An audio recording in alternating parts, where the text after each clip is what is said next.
नमस्कार. लोकशक्ती टी1 या चॅनलमध्ये सर्वांचं हार्दिक स्वागत. आज आपण निलेश कुमार आयरेस, रुपाली पुणेकर लोकनाट्य तमाशाचे जो फड चालू झालेला आहे तो फड आहे फाकट्या गावात. आणि फाकट्या गावात आलो असताना आपल्याला आढाव साहेब जे निलेश कुमार आयरेस, रुपाली पुणेकर जे मॅनेजर आहे ते भेटलेले आहेत. आणि एकंदरीत गॅसची समस्या खूप वाढलेली आहे. गॅसची समस्या वाढल्यामुळं तमाशा कलावंतांना त्याचा काय तोटा झालाय का नाही, गॅसच्या टंचाईमुळे त्यांना काय त्याचे दुष्परिणाम सहन करावे लागले आहेत ते विचारणार. सर, काय सांगू शकता? गॅसची टंचाई झालेली आहे, कसा दुष्परिणाम होत आहे, काय काय परिणाम होत आहेत? गेले आता एक 10-12 दिवसापासून आम्हाला खूप मोठा गॅसची टंचाई झालेली आहे. कारण इराक-इराणचं युद्ध चालू झाल्यापासून ही गॅसची टंचाई फार मोठ्या प्रमाणामध्ये तमाशा मंडळाला तर फार अडचणीचा भाग झालेला आहे. कारण आम्हाला ज्या वेळेस आम्ही एखाद्या गावात जातो त्या गावात गेल्यानंतर आम्ही गॅसची विचारणा पहिली करीत असतो. त्या ठिकाणी गॅसचे जे काही एजन्सी असतात त्यांच्याकडे गेल्यानंतर ते पहिले आम्हाला सांगतात की आता आमच्याकडे गॅस मिळणार नाही, कारण तुमचं कुपन तिकडे असेल परंतु इथं काही तुम्हाला गॅस मिळू शकत नाही. आणि जर गॅस घ्यायचा असेल तर वाढीव दर द्यावा लागेल, त्यासाठी तुम्हाला 2,500 ते 3,000 रुपये मोजावं लागतील. अशा पद्धतीचं जर असेल तर तमाशा कलावंतांना त्यांची सुपारी असेल. आज 110 लोकांचा संच आहे आणि 110 लोकांचा संचासाठी गॅसची टाकी 2 लागतात आम्हाला 2-4 दिवसा मिळून. मग आता जर 5,000 रुपये जर आमचे गॅसला गेले रोजचे 3 दिवसा मिळून तर आम्हाला काय परवडणार आहे? बरोबर. आणि मग अशी जर समस्या अशी उद्भवत गेली तर तमाशा कलावंत निश्चितपणाने या ठिकाणी गॅसच्या टंचाईपासून फार अडचणी झालेली आहे. आणि काही ठिकाणी सरपण भेटतंय, काही ठिकाणी नाही भेटत. खेडेगावात गेल्यावर अजिबात सरपणाचा विषय संपलेला आहे आता. परंतु शहरी भागात जर तालुक्याच्या ठिकाणी गेलं तरच तिथं सरपण मिळतं, अन्यथा खेडेगावामध्ये कुठेही सरपण मिळत नाही. ही फार मोठी समस्या निर्माण झाली आहे. मग आम्हाला इथून किंवा 20 किलोमीटर जरी असलं तरी ते 20 किलोमीटर जाऊन आम्हाला ते सरपण आणावं लागतं. कारण खेडेगावांनी आता ते विषय संपले, परंतु खेडेगावात सुद्धा देखील गॅसची फार मोठ्या प्रमाणाची टंचाई झाली आहे. परंतु आता कसं आहे, काही प्रमाणात त्या लोकांकडे कार्ड आहे, गॅसचे कार्ड असल्यामुळे बुकिंग करावं लागते आणि बुकिंग केल्यानंतर 15-15 दिवसांनी ते गॅस मिळतात. ही फार मोठी समस्या आज या महाराष्ट्रात नाही तर खेडोपाडी झाली आहे. अशी समस्या या समस्येच्या टंचाईमुळे तुमच्या खूप एक परिणाम होत आहे. जेवण वेळेवर बनवलं जात नाही आणि जे काय लाकडावर तुम्ही जेवण बनवतात ते काय पटकन शिजत नाही. असे कोणते परिणाम तुमच्या भोवती आज दिसून येत आहे? हेच की गॅस असला की तो जिथं 1 तास 2 तास लागायचे ते 1 तास लागतो. आणि चुलीवर जे करायचंय ते जर आपण 2-2.5 तास ते लागतात स्वयंपाकाला, 3 तास 4 तास लावून जातात.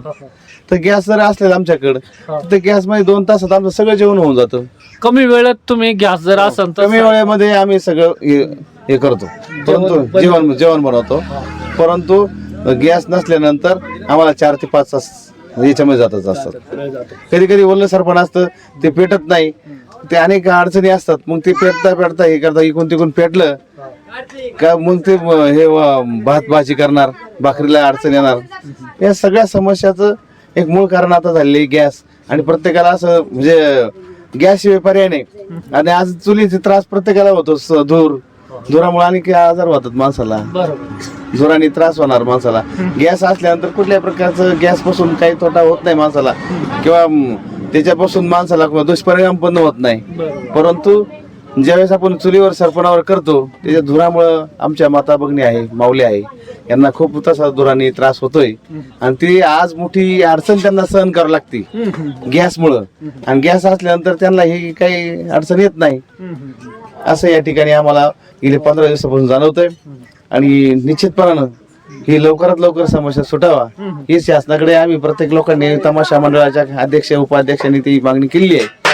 परंतु अद्याप कुठल्या प्रकारचं आम्हाला काय तरतूद झाली नाही. पण तर ब्लॅकने गॅस घ्यावा लागतो किंवा गॅसचे वाढीव दर द्यायला लागतात. आणि दुसऱ्या साईडला लाकडामुळे जो काय त्रास होतो यामुळे तमाशा का जो काय फड मालक असून एकतर तुम्ही मॅनेजर आहे, त्रासाला सामोरे जावं लागतं. 100%च त्रासाला असं सामोरं जावं लागतं की गावामध्ये गेल्यानंतर आम्ही जर गॅसची टाकी विचारली तर पहिले 900 रुपयाला 1000 रुपयाला टाकी मिळत होती. आज ती 3,000 रुपयाला टाकी मिळते. ती 3,000 द्यायचे कुठून? मग ह्या प्रश्न आमच्या फडमालकाकडे झालेले जायचे ना. मग सुपाऱ्या काय फार मोठ्या गगनाला भिडलेल्या नाही, अशा फार मोठ्याला सुपार नाही. आज 110 लोकांचा संचय 90,000 रुपये प्रतिदिन खर्च आहे. त्यातून किती हे करायचं, स्वयंपाकाला किती, जेवणाचा खर्च रोज आम्हाला 2,500-3,000 रुपये खर्च येत असतो. सकाळचा नाश्ता, दुपारचं जेवण, पुन्हा रात्रीचं हो, जेवण, हो. चहा, नाश्ता, आमच्या यामुळं खूप तुमची एक प्रकारे आज गॅसच्या टंचाईमुळे अडचणी निर्माण झाल्या. 100% अडचण झाली आहे गॅसमुळे, आणि ती अडचण दूर होण्यासाठीच आम्ही शासन दरबारी अनेक वेळेस कलेक्टर असन, तहसीलदार असन यांच्याकडे मागणी केली आहे. आढाव मॅनेजर जे निलेश कुमार आयरेस रुपाली पुणेकर तमाशा मंडळाचे हे आहेत, मॅनेजर आहेत, आणि त्यांनी सांगितले की गॅसच्या टंचाईमुळे कोणकोणते प्रश्न आम्हाला उद्भवत आहे. सरकारने लवकरात लवकर ही गॅसची टंचाई दूर करावी. आजही पहा तुम्ही, एक टाकी आलेली तर ती पण रिकामी आहेत. आता हे दुसऱ्या टाक्या पहा तुम्ही, त्या पण रिकाम्या आहेत. अशा वेळेस तमाशा कलावंत काय करणार? हा, तमाशा जे काय 100-125 लोकांचा यांचा एक स्टाफ असतो, त्यांना ते कशा रीतीनं सकाळचा नाश्ता, दुपारचं जेवण, रात्रीचं पुन्हा जेवण, चहा हे कसं देणार? त्याशिवाय काही लोकांना तर गरम पाणी कधी कधी लागत आहे ना. आणि लाकडांमुळे तर असे ओले लाकडांमुळे धूर निर्माण होतो. सरकारने कुठंतरी तमाशा कलावंतांना यामध्ये एक प्रकारे झुकतं माप दिलं पाहिजे. एक प्रकारे तमाशा कलावंतांना गावागावात जिथं जिथं जाईल तिथं गावकऱ्यांनी पण सहकार्य केलं पाहिजे आणि सरकारने सहकार्य केलं पाहिजे. ह्या अशा मोकळ्या टाक्या असल्यामुळे त्यांची पण, तमाशा फड मालकांची आणि तमाशा मॅनेजरची पण अक्कल बंद झालेली. एवढं तुम्ही सांगू शकता. धन्यवाद. धन्यवाद साहेब.